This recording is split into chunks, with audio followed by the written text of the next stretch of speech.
mga quiz, mga atis, welcome back sa akin channel. This is Quiz Aral. At ngayong araw, papanoorin natin yung performance ni Gareth Bolden dun sa Build, how you call it? Build Song competition sa Korea. Na kasama niya doon sina Arabella sa si Thea Ashley, diba? Na mga produkto ng The Clash saka ng The Clash lahat. Lahat produkto ng The Clash. So, ito yung parang audition performance ni Gareth Bolden sa nasabing competition sa Korea. So, hindi ko na ito patatagalin pa. Papanoorin natin performance at later ibibigay kong reaction at opinion ko on the said video. So, let's go!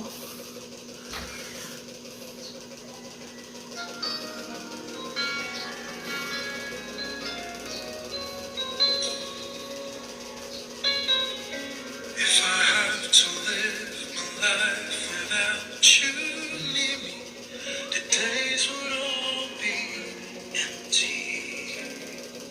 The nights would seem so long. With you, I'll see forever oh so clearly. Might have been but it never felt as strong. Our dreams are young and we both know to take us where we want to go. Hold me now, touch me now. I don't want to live without you. Nothing's gonna change my love for you. You ought to know by now how much I love you.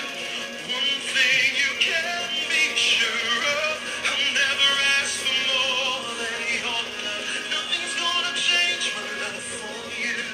You ought to know by now how much I love you.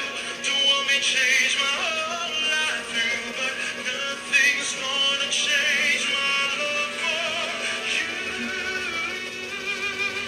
You ought to know by now how much I love you. One thing you can be sure of, I'll never ask for more than your love.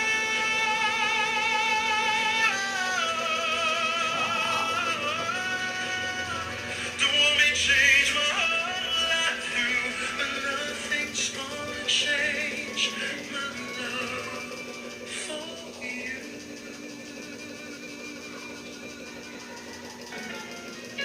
Okay, dahil ko napanood natin yung performance ni Gareth Bolden dito sa Build Cup ng song competition ng Korea sa South Korea. And si Gareth Bolden yung unang sumalang na Filipino. Tatlo sila, tulad na sinabi ko earlier, Gareth Bolden, Thea Ashley, saka si Arabella, at of course kung tama ko na Pulido.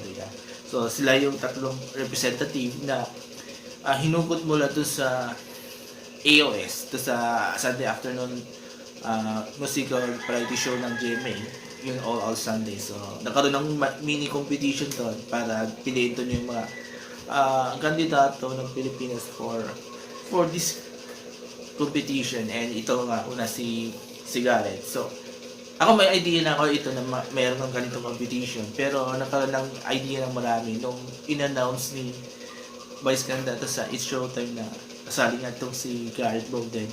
So, actually, hinihintay ko nga yung paglabas ng mga video, and yun nga, nung binanggit ni Vice Ganda na babapala na sa TikTok yung videos ng performance ni Gareth. So, yun. Kaya nakaroon na ako ng idea.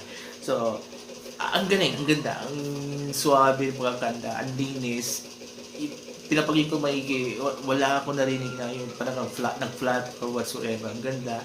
At of course, meron siya binagot sa pagkanta, and still, hindi siya pumangit. Instead, mas lalong kumanda, mas lalong naging solid yung song. And I love it so much. Maganda yung song.